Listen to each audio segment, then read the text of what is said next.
নতুন বাড়িতে আসার পরে এটা আমার প্রথম দিন। এখানে যেহেতু অনেকটা বড় উঠোন আছে, জায়গা আছে, তাই জন্য সকালে উঠে কাজও বেশি। এখানে যেমন সুবিধা অনেকটা আছে, ছেলে একটু বড় হলে খেলা করতে পারবে ভালো, কিন্তু কাজও অনেকটা বেশি। তাই সকাল সকাল উঠে সমস্ত দিক পরিষ্কার করে ঝাড় দিয়ে স্নান করে এলাম।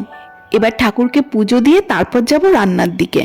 ছেলে আর ওর বাবা এখনো ঘুমাচ্ছে। এবার হয় কি 9টার মধ্যে আমাকে সমস্ত কাজ কমপ্লিট করে নিয়ে ওর বাবাকে ছেড়ে দিতে হবে, তার জন্য সকাল সকাল উঠে আমি কাজ শুরু করে দিয়েছি। পুজো দেওয়া হয়ে গেছে, এদিকে সমস্ত কাজ শেষ, এবার যাব রান্নার দিকে। আর আজ রান্না করতে গিয়ে সকাল সকাল ঘটলো একটা কাণ্ড। সে মিক্সচার গ্রাইন্ডারের বাটিটা তলা দিয়ে দেখলাম যে ফেটে গেছে। মানে ওটা আর নতুন করে আবার সারাই করে আনতে হবে কিংবা কিনে আনতে হবে, নয়তো আর হবে না। এই যে দাঁড়ান দেখাচ্ছি নিচেটা কিভাবে ফেটে গেছে। জানি না এটা সারাই হয় কিনা, আর যদি সারাই না হয় তাহলে তো নতুন করে কিনে আনতে হবে।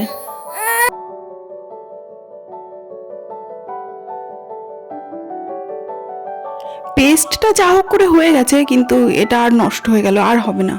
এটার আয়ু মনে হচ্ছে শেষ। এটা আমি বিয়েতে না গিফট পেয়েছিলাম, 3 বছর হয়ে গেল এটার বয়স। এদিকে রান্নাও প্রায় কমপ্লিট, আর ছেলের আওয়াজ শুনতে পাচ্ছি, ও উঠে গেছে। আমার ছেলেটা মশালির মধ্যে ঢুকে পড়েছি। খুলে দি বাবা, খুলে দি। তুমি সাঁতার কাটছো নাকি? এই যে কই দেখি দেখি বাবা।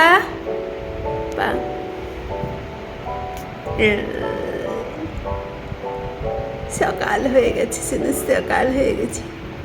তোমার দাঁত উঠছে বাবা, দাঁত উঠছে। তো দুস্তু, এই হলো আমার ছোট্ট ছেলেকে নিয়ে একটা নতুন দিনের শুরু।